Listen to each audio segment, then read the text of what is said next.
एक बार बोल दीजिए शिव गुरु महाराज की जय।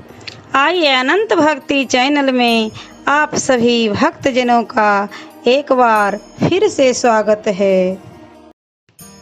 आज मैं आप लोगों को अष्टम स्कंध का 8वां अध्याय सुनाती हूँ, जिसमें सागर मंथन के समय क्षीर सागर से लक्ष्मी जी का और अमृत लेकर धनवंतरी का निकलना तथा अमृत के लिए असुरों का परस्पर विवाद और भगवान का मोहिनी रूप धारण करना है।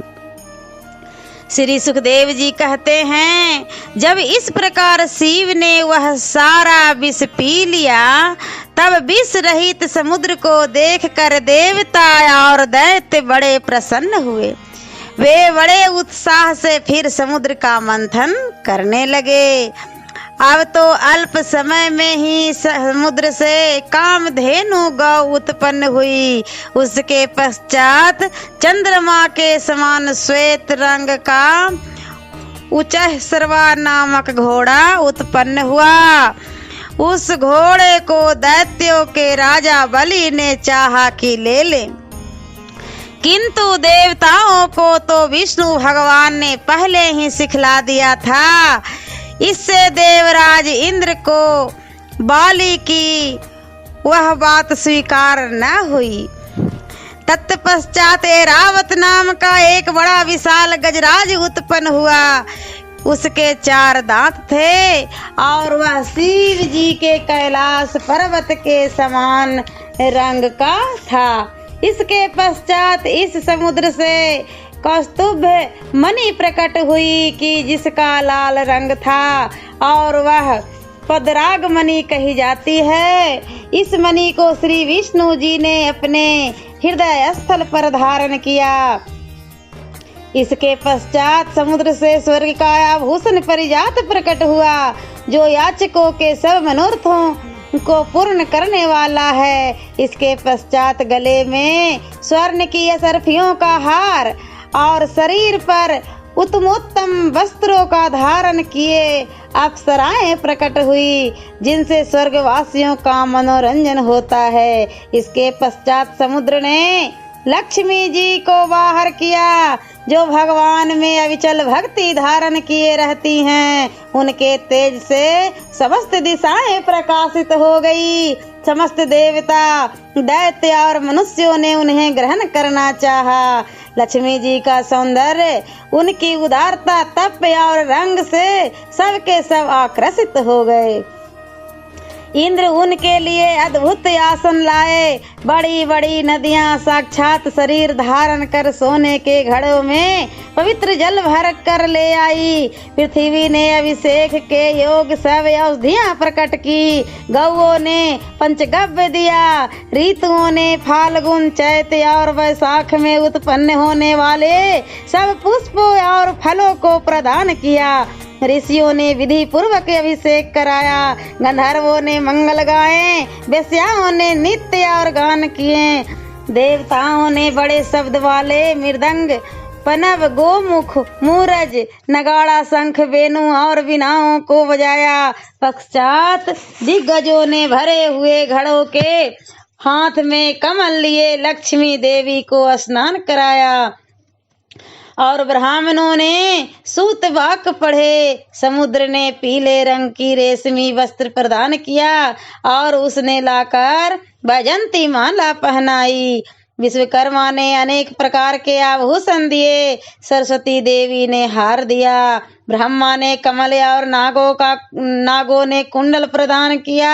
पश्चात ऋषियों ने प्रस्थान का मंगल पाठ पढ़ाया और लक्ष्मी जी हाथ में कमल की वह माला लिए हुए थी कि जिस पर अति सुगंध के कारण भौरे गुंजर कर रहे थे, वहां से प्रस्थानित हुई। उस समय उनके सुंदर मुख और सुंदर कपोलों पर की, जिन पर दोनों ओर से कुंडल क्या ही झलक रहे थे, लज्जा से भरी हुई मन मुस्कान के साथ मंद गति से चल रही थी।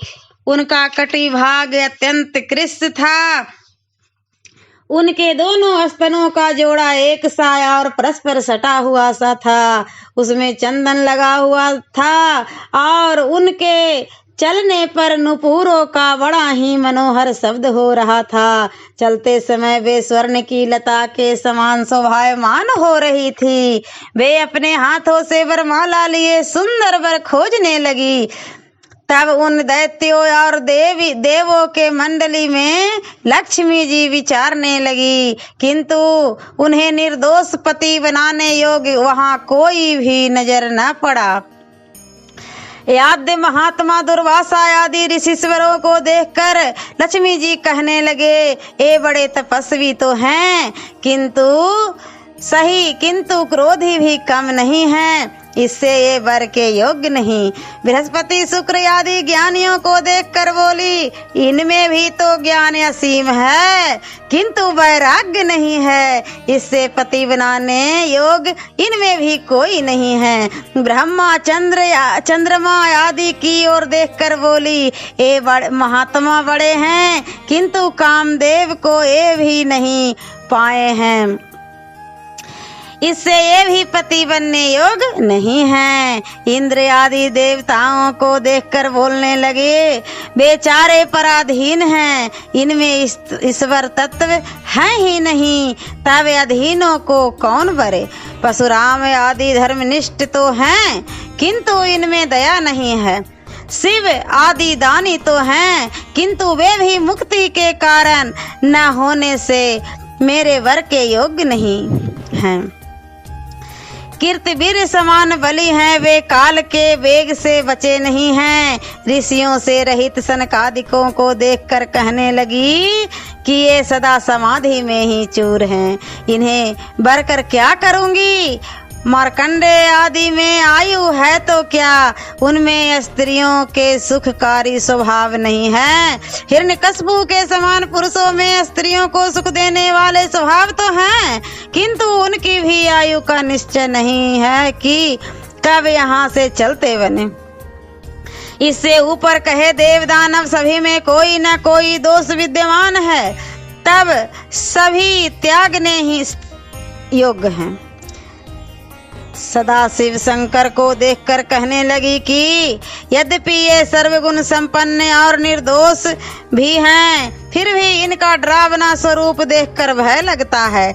तब उन्होंने श्री हरि की ओर आंख उठाकर देखा तो कहा, यद्यपि ये सर्वगुण संपन्न निर्दोष और स्वरूपवान है, यद्यपि इनको मुझे वरण के इनकी ही इच्छा नहीं है। ऐसा कहकर लक्ष्मी जी ने अंत में श्री हरि को ही वरना निश्चय किया और हाथ में लिए सुभाषित फूलों की माला भगवान के गले में डाल दी और भगवान के हृदय में रहने की इच्छा करती हुई उनके सम्मुख खड़ी हुई। भगवान ने भी लक्ष्मी जी के मन हिम की अभिलाषा पूर्ण किया, अर्थात लक्ष्मी जी के निवास के लिए उन्होंने अपना हृदय समर्पण कर दिया। उस समय देवताओं ने भगवान पर फूलों की वर्षा कर बड़ा आनंद मनाया और तब फिर समुद्र मंथन पर तत्पर हुए। हे राजन, अब की बार उसमें से एक रूपवती सुरु नाम की कन्या निकली, जिसे असुरों ने ग्रहण कर लिया। पीछे एक धनवंतरी नामक पुरुष हाथ में अमृत का कलश लिए बाहर निकला। वह धनवंतरी साक्षात विष्णु भगवान का अंश था, इससे वह स्वरूप श्री हरि के समान था। इसी धनवंतरी अवतार से हरि ने वैदिक शास्त्र का प्रचार किया। जिस समय धनवंतरी हाथ में कलश लेकर जलाधि से बाहर निकले, उस समय दैत्यों ने यह जानकर कि अमृत का कलश है, उनसे वह कलश छीन लिया। हे परीक्षित, अब दैत्य लोग कलश छीनकर जाने लगे, तब देवता मन में बड़े उदास हुए और वे सब हरि की शरण में जाकर अपना दुख भगवान से निवेदन किए।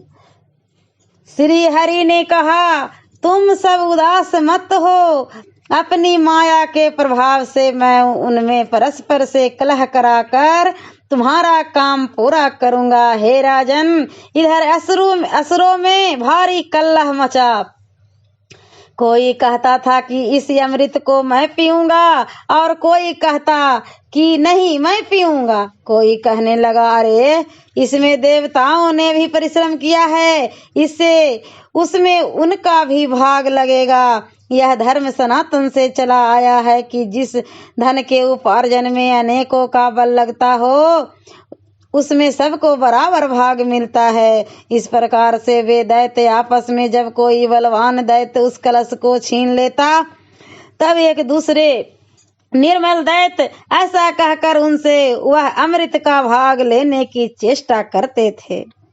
तब दैत्यों में फूट पड़ गई है। यह देखकर और उपयुक्त अवसर जानकर देवताओं के लिए अमृत प्राप्त करने को श्री विष्णु जी ने एक बहुत ही सुंदर आश्चर्यमय स्त्री का रूप धारण किया कि जिनकी शोभा कहते नहीं बनती। उनका स्वरूप नील वर्ण का और अत्यंत ही देखने योग्य था।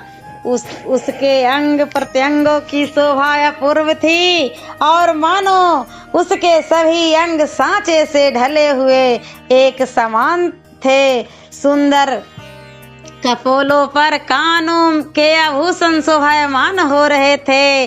उत्तम बालों की बेनी में चमेली के खिले हुए फूलों की माला गुथी हुई थी। उसकी मनोहर ग्रीवा वाले कंठ में आभूषण और भुजाओं में बहुटे शोभायमान हो रहे थे। इस प्रकार उस विष्णु रूप मोहनी स्त्री ने समस्त असुरों और उनके सेनापतियों का मन मोहित कर लिया। ओम नमो भगवते वासुदेवाय नमः।